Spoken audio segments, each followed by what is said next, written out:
ડભોઈ નગરપાલિકાની પ્રથમ સામાન્ય સભા મળી હતી, જેમાં વિવિધ સમિતિઓના ચેરમેનોની નિમણૂક કરાઈ છે. ડભોઈ નગરપાલિકાની પ્રથમ સામાન્ય સભાનું ભવ્ય આયોજન કરવામાં આવ્યું હતું. આ મહત્વપૂર્ણ બેઠકમાં નગરના વિકાસ કાર્યોને વેગ આપવા માટે વિવિધ સમિતિઓની રચના કરવામાં આવી હતી અને તેના ચેરમેનોની સર્વાનુમતે વરણી કરવામાં આવી હતી. નગરપાલિકાના સુચારુ વહીવટ માટે આ તમામ નિમણૂકો ખૂબ જ અગત્યની માનવામાં આવી રહી છે. સામાન્ય સભામાં લેવાયેલા નિર્ણયો મુજબ નગરપાલિકાની સૌથી મહત્વની ગણાતી કારોબારી સમિતિના ચેરમેન પદે અફઝલ કાબાવાલાની વરણી કરવામાં આવી છે. તેમની ઉપર નગરના મુખ્ય વહીવટી અને નાણાકીય નિર્ણયોની જવાબદારી રહી છે. આ ઉપરાંત શહેરમાં પ્રકાશની ઉત્તમ વ્યવસ્થા જળવાઈ રહે તે માટે લાઇટ સમિતિના ચેરમેન તરીકે સલીમભાઈ નૂર મહમદ ખાંચીની પસંદગી કરવામાં આવી છે.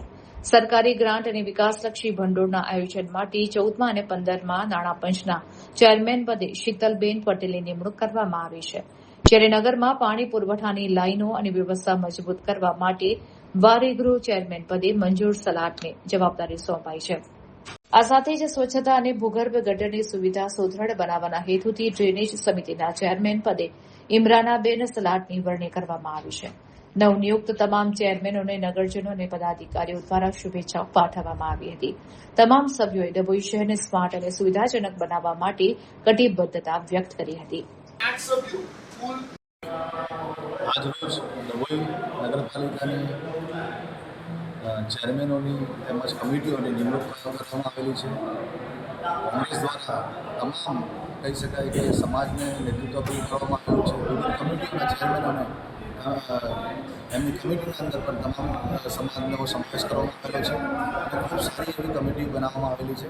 આગળના સમયના અંદર ડભોઈ નગરપાલિકાના અંદર કોંગ્રેસનું શાસન એક કહી શકાય કે સુંદર અને એક સ્વચ્છ બનાવી વિકાસશીલ ડભોઈ બનાવવાના પ્રયત્ન રહેશે અને જે રીતે ડભોઈની પ્રજાએ અમારા કોંગ્રેસના સભ્યોને ચૂંટી લાવીને અહીંયા શાસન આપેલું છે એટલે અમે ડભોઈના નગરજનોને વિશ્વાસ આપવા માંગીએ છીએ કે અમારા તમામ કમિટીના ચેરમેન પ્રમુખ અને અમારી કમિટી અમારું શાસન એક સારું ડભોઈ અને એક સુંદર ડભોઈ બનાવીને આપશે.